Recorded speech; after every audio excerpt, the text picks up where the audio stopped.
अगर आपको वीडियो अच्छा लगे तो लाइक करें, शेयर करें और चैनल को सब्सक्राइब करना ना भूलें। वर्क को इजी करें न्यू टूल्स के साथ। यहाँ सभी न्यू गैजेट मिल जाएंगे, एक बार जाके चेक करिए और 10% discount bye discount code and link description में है, ऑर्डर करना ना भूले।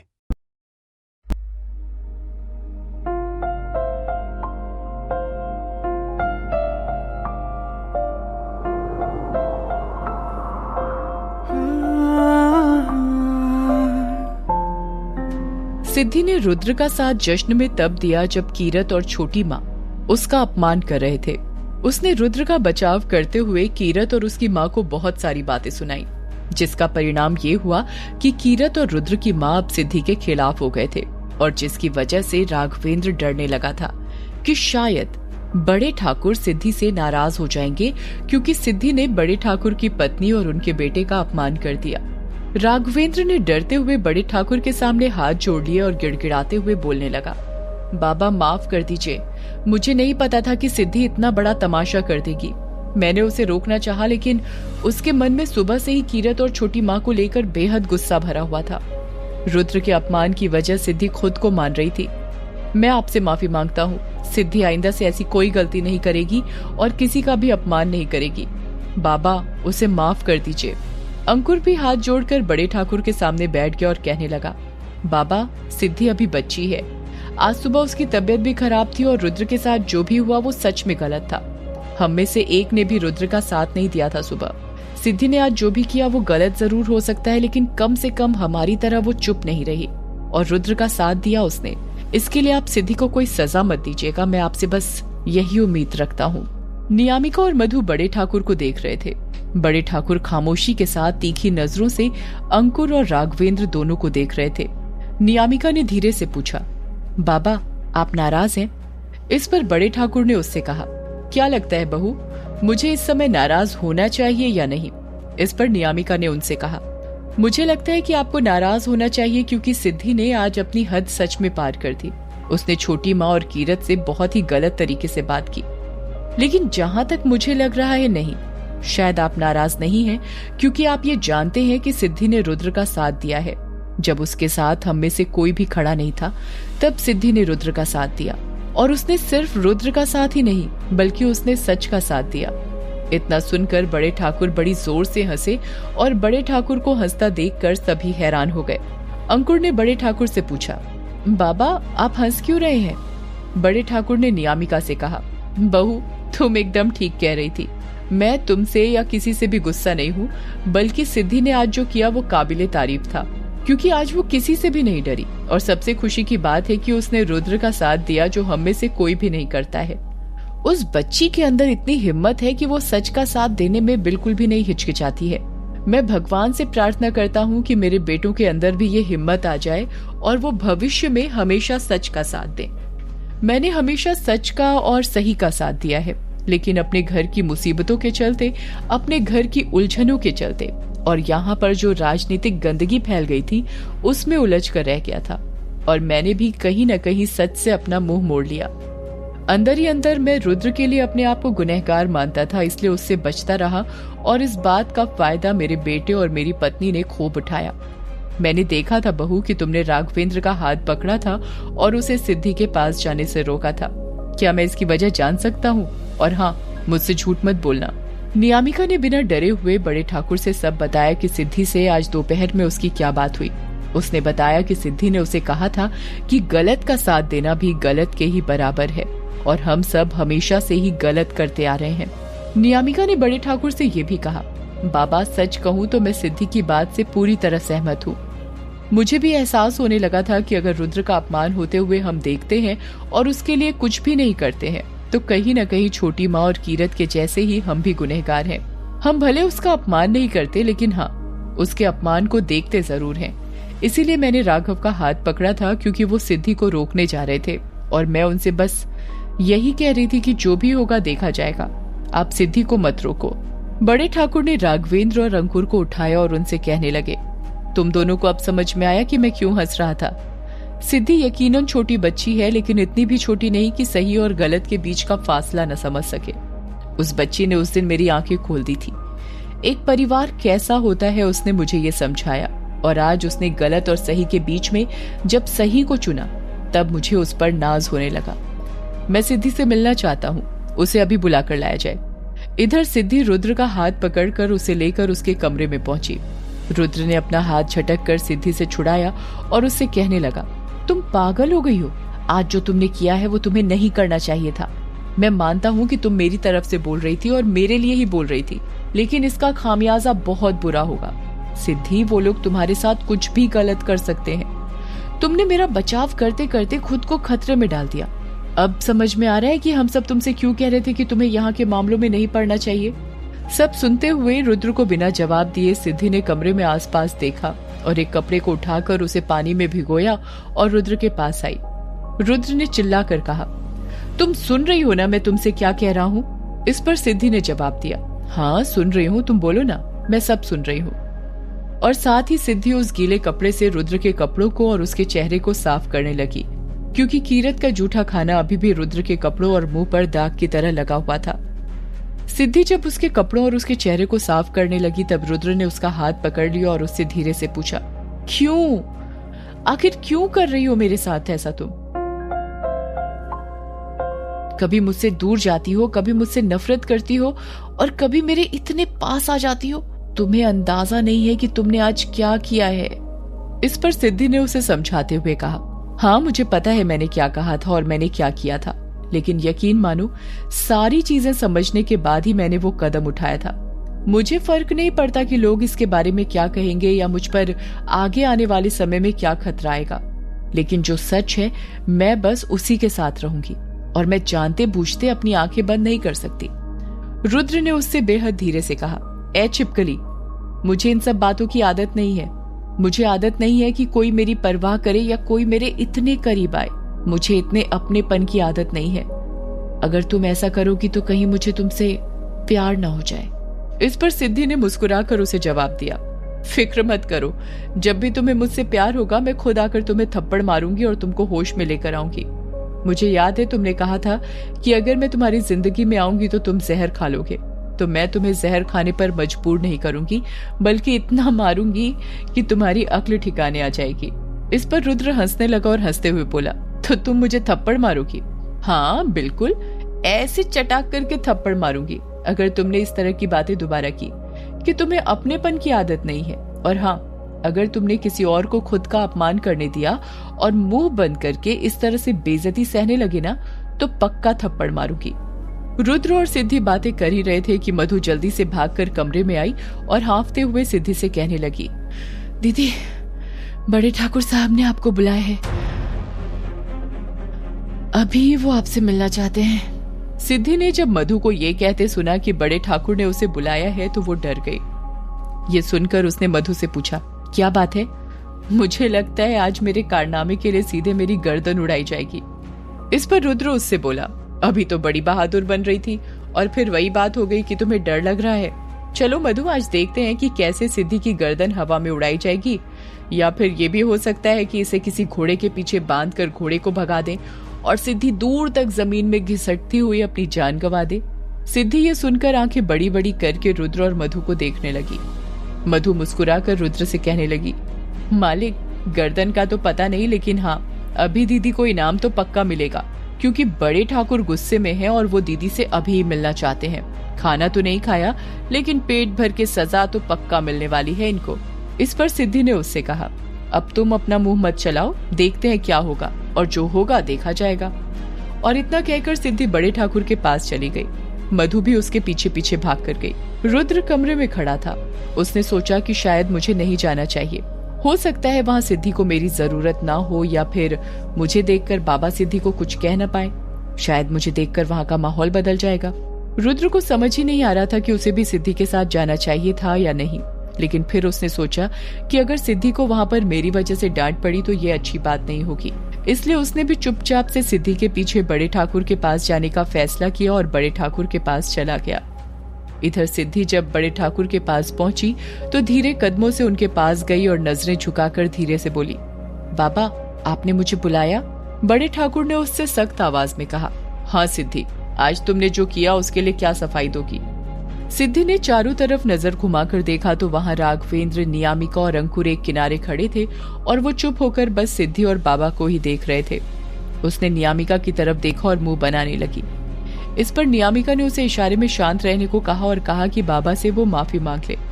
सिद्धि ने इधर उधर देखा और फटाक से बड़े ठाकुर के पैरों पर गिर गई और किसी तोते की तरह एक सांस में ही बोलने लगी, मुझे माफ कर दो, मुझे पता नहीं क्या हुआ था, मैं तो ये सब कुछ नहीं कहना चाह रही थी, लेकिन मुझसे रुद्र की बेइज्जती देखी नहीं गई।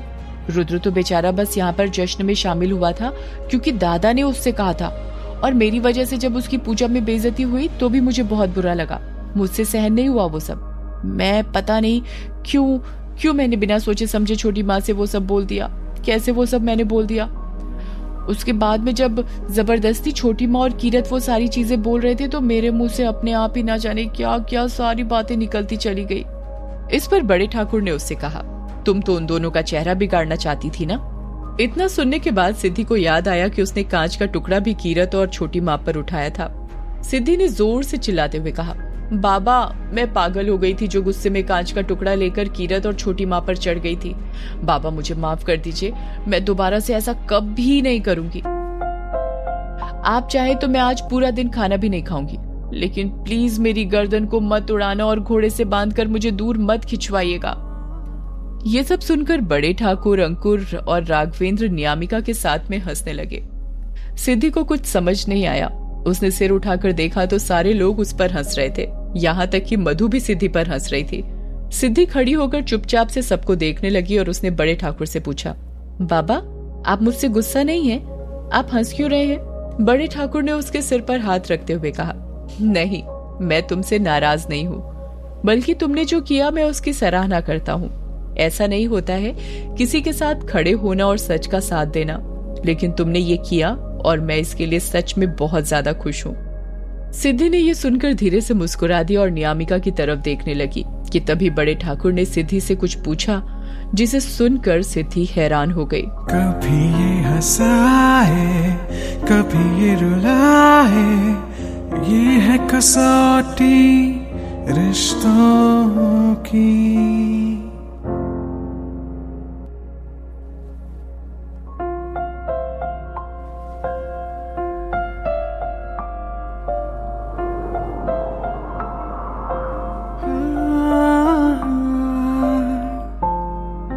सिद्धि ने माफी मांगते हुए जब देखा कि बड़े ठाकुर के साथ साथ अंकुर, राघवेंद्र, नियामिका और मधु भी सिद्धि पर हंस रहे थे, तब उसने बड़े ठाकुर से पूछा, बाबा आप मुझसे नाराज नहीं हैं?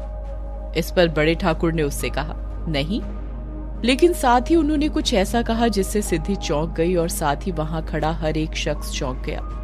बड़े ठाकुर ने सिद्धि से कहा, मैं बहुत खुश हूं कि तुमने रुद्र का साथ दिया, और तुमने सिर्फ रुद्र का ही नहीं बल्कि सच का साथ दिया। तुम्हारी हिम्मत देखकर आज मैं सच में बहुत खुश हो गया। लेकिन मैं जानना चाहता हूं कि क्या तुमने ये इसलिए किया क्योंकि तुम रुद्र की दोस्त हो, या फिर सच में तुम रुद्र की इज्जत करती हो और उसे बाकी सबके बराबर समझती हो? इस पर सिद्धि ने उन्हें जवाब देते हुए कहा, बाबा रुद्र के अंदर अगर कोई कमी है तो सिर्फ इतनी कि वो अपने अपमान को बर्दाश्त करता है, और उसकी कमी ये भी है कि वो अपने आप को उस गलती की सजा देता है जो गलती उसने कभी की ही नहीं थी। उसके अंदर दूसरी और कोई कमी नहीं है, और वो अपने भाइयों और बाकी लोगों के जैसे ही एक आम और एक बेहद प्यारा इंसान है। मैं उसकी दिल से इज्जत करती हूँ, और दोस्ती के नाते या फिर किसी अनजान रिश्ते के नाते, पर मैंने रुद्र का ही नहीं बल्कि सच का साथ दिया था। अगर रुद्र गलत होता तो मैं उसके खिलाफ खड़ी होती। फिर बड़े ठाकुर ने उससे कहा, क्या कुछ मांग सकता हूं तुमसे? इस पर सिद्धि ने उनसे कहा, हाँ बिल्कुल बाबा, आप जो चाहे वो मांग सकते हैं। क्या तुम हमेशा रुद्र का इसी तरह साथ दोगी? क्या तुम मेरे रुद्र से शादी करोगी, जीवन संगिनी बनोगी? क्या तुम इसी तरह से ताउम्र रुद्र के साथ कदम से कदम मिलाकर चलोगी? बड़े ठाकुर की ये बात सिद्धि के साथ साथ वहां खड़े हर इंसान को हैरान कर गई। अंकुर, राघवेंद्र, नियामिका और मधु सब के सब बड़े ठाकुर की इस बात से चौंक गए थे। सिद्धि आंखें बड़ी करके सिर्फ और सिर्फ बड़े ठाकुर को देख रही थी। बड़े ठाकुर ने उससे कहा, तुमने सुना ना मैंने तुमसे क्या पूछा? क्या तुम मेरे रुद्र के साथ शादी करोगी? सिद्धि बड़े ठाकुर की ये बात सुनकर एकदम चुप हो गई और पलटकर राघवेंद्र की तरफ देखने लगी। राघवेंद्र उसकी तरफ देख रहा था और साथ ही उसकी धड़कन बढ़ने लग गई थी। नियामिका भी उसे ही देख रही थी। जब नियामिका ने देखा कि सिद्धि राघवेंद्र को देख रही है तो वो समझ गई, क्योंकि वो पहले से ही जानती थी कि सिद्धि और राघवेंद्र एक दूसरे से प्यार करते हैं। बड़े ठाकुर ने जब देखा कि सिद्धि राघवेंद्र की तरफ देख रही थी, तब उन्होंने सिद्धि से कहा, अच्छा, मैं समझ गया कि तुम चुप क्यों हो गई। तुम अपनी बहन से और राघव से ये पूछे बिना मुझे जवाब कैसे दे सकती हो? तो चलो, तुम्हारी खुशी के लिए मैं तुम्हारी बहन से ही पूछ लेता हूँ। बड़े ठाकुर ने नियामिका को अपने पास बुलाया। राघवेंद्र और नियामिका बड़े ठाकुर के पास आए। बड़े ठाकुर ने नियामिका से कहा, बहू, मैं तुम्हारी बहन का हाथ अपने बेटे के लिए मांग रहा हूँ। क्या तुम्हें यह रिश्ता मंजूर है? बड़े ठाकुर की ये बात सिर्फ राघवेंद्र, नियामिका, सिद्धि, मधु और अंकुर ही नहीं सुन रहे थे, बल्कि उस कमरे के बाहर सिद्धि के पीछे आ रहा रुद्र भी सुन रहा था। क्योंकि रुद्र ने कमरे में ये फैसला किया था कि अगर सिद्धि को डांट पड़ेगी तो कम से कम रुद्र वहां होगा उसे संभालने के लिए। इसलिए वो सिद्धि के पीछे बड़े ठाकुर के पास आ रहा था। रुद्र कमरे के दरवाजे पर ही था जब बड़े ठाकुर ने सिद्धि को उससे शादी करने का प्रस्ताव दिया था। अंकुर ने खुश होते हुए बड़े ठाकुर का साथ दिया और राघवेंद्र से कहने लगा, बोलो राघव, नियामिका की तरह इस फैसले में तुम भी उतने ही हिस्सेदार हो जितनी खुद नियामिका है। राघवेंद्र ने लड़खड़ाती जुबान से बड़े ठाकुर से कहा, बाबा, सिद्धि अभी छोटी है, उसकी शादी रुद्र से। मैं बस ये कह रहा था कि कम से कम उसकी मर्जी जानना जरूरी है, तो कुछ वक्त तो दीजिए। नियामिका ने भी बड़े ठाकुर से यही कहा, बाबा, मैं आपके फैसले के खिलाफ नहीं हूँ, लेकिन आजकल जमाना बदल रहा है। हाँ, मैं मानती हूँ कि मैं सिद्धि की माँ बाबा की जगह पर हूँ और सिद्धि भी मुझे अपनी माँ के समान मानती है, लेकिन मैं इसमें यह फैसला अकेले नहीं ले सकती। बड़े ठाकुर ने उन दोनों से पूछा, तो तुम लोग साफ साफ क्यों नहीं बता रहे? मैंने ऐसा भी कुछ नहीं पूछा जिसका जवाब तुम लोगों के पास ना हो। सिद्धि ने देखा कि राघवेंद्र ठीक तरह से जवाब नहीं दे पा रहा था, पर इन तीनों को खबर थी कि सिद्धि के दिल में राघवेंद्र को लेकर क्या जज्बात थे और राघवेंद्र के दिल में सिद्धि को लेकर क्या भावनाएं थी, लेकिन कोई भी कुछ भी बड़े ठाकुर को नहीं समझा पा रहा था।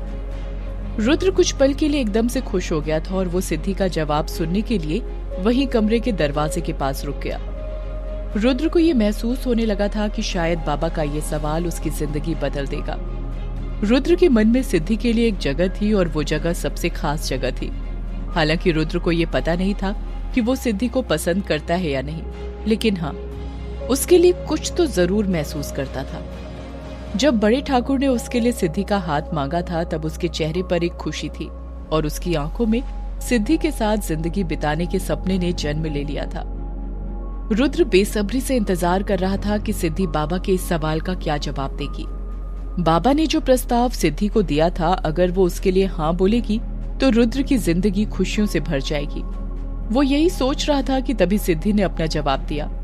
सिद्धि ने बड़े ठाकुर से कहा, बाबा, मैं ये शादी नहीं कर सकती, मैं किसी और से प्यार करती हूँ। ये सुनकर बड़े ठाकुर नियामिका और राघवेंद्र की तरफ देखने लगे।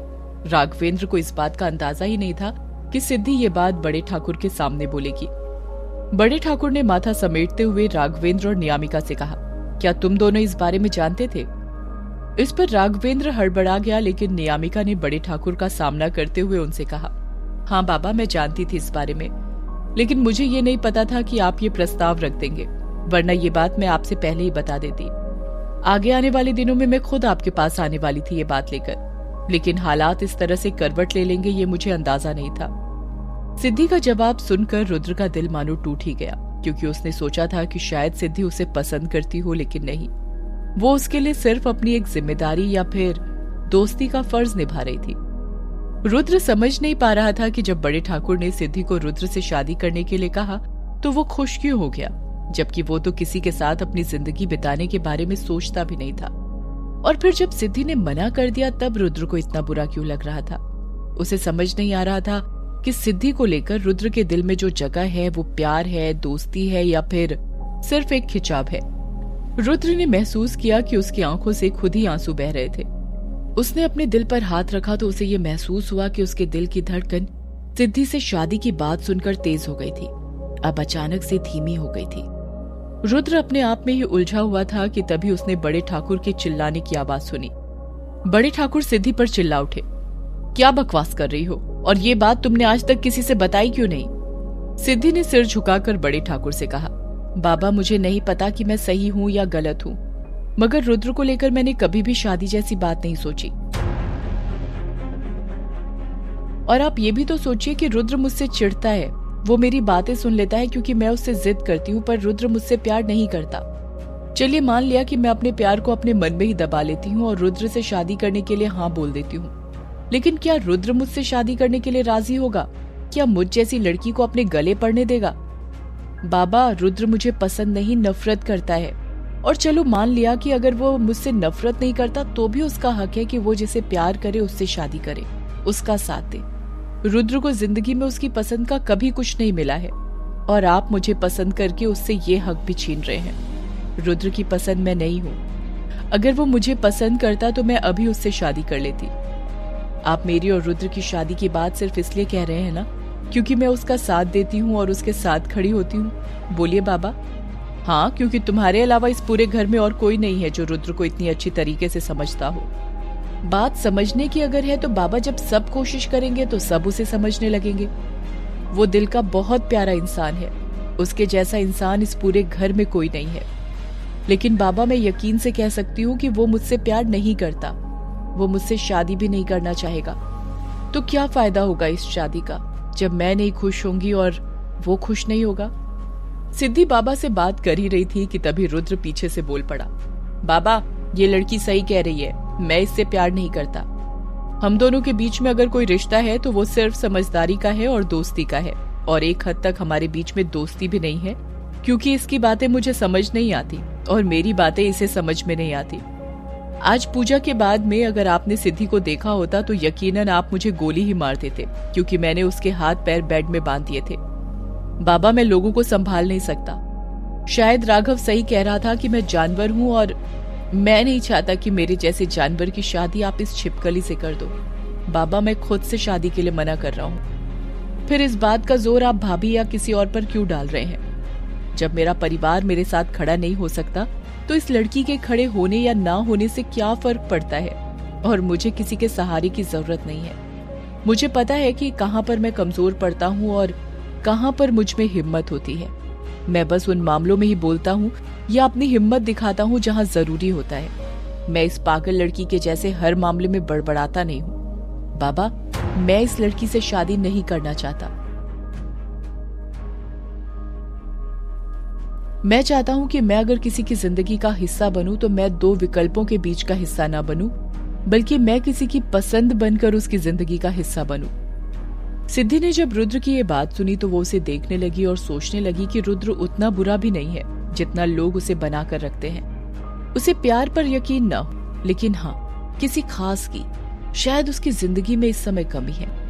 बड़े ठाकुर बिना कुछ कहे रुद्र और सिद्धि की बातें सुन रहे थे। फिर उन्होंने नजरें उठाकर चारों तरफ देखा। उन्होंने अंकुर को, नियामिका को, राघवेंद्र को, रुद्र को और सिद्धि को देखा और खामोशी से चुपचाप कमरे से बाहर चले गए। अंकुर सिद्धि के पास आया और सिद्धि के सिर पर हाथ रखा और बड़े ठाकुर के पीछे पीछे कमरे के बाहर चले गए। अब कमरे में राघवेंद्र, नियामिका, सिद्धि, रुद्र और मधु थे। मधु ने नियामिका से कहा, दीदी मुझे नहीं लगता कि मुझे इस वक्त कमरे में होना चाहिए था, मैं यहाँ से बाहर जा रही हूँ। और इतना कहकर मधु भी वहां से चली गई। सिद्धि ने रुद्र की तरफ देखा और देखते हुए कहा, मुझे पता है कि तुम भी बाबा के प्रस्ताव से कभी भी सहमत नहीं होते। शादी के लिए दो लोगों के दिल मिलने बेहद जरूरी होते हैं। दो लोगों के बीच में प्यार के साथ साथ भरोसा और समझदारी भी होनी जरूरी है, लेकिन हमारी तो आपस में समझ ही नहीं मिलती। तो मैं तुम पर बोझ बन जाती, और ये बात मैं जानती हूँ कि तुम मुझसे शादी करने के लिए कभी हाँ नहीं बोलते। तो तुम फिक्र मत करो, मैं बाबा की नाराजगी को भी दूर कर दूंगी, लेकिन तुम्हारे सिर पर बोझ नहीं बनूंगी। रुद्र सिद्धि की तरफ हल्की सी मुस्कान देकर कमरे से चला गया। अब कमरे में सिर्फ सिद्धि, नियामिका और राघवेंद्र थे।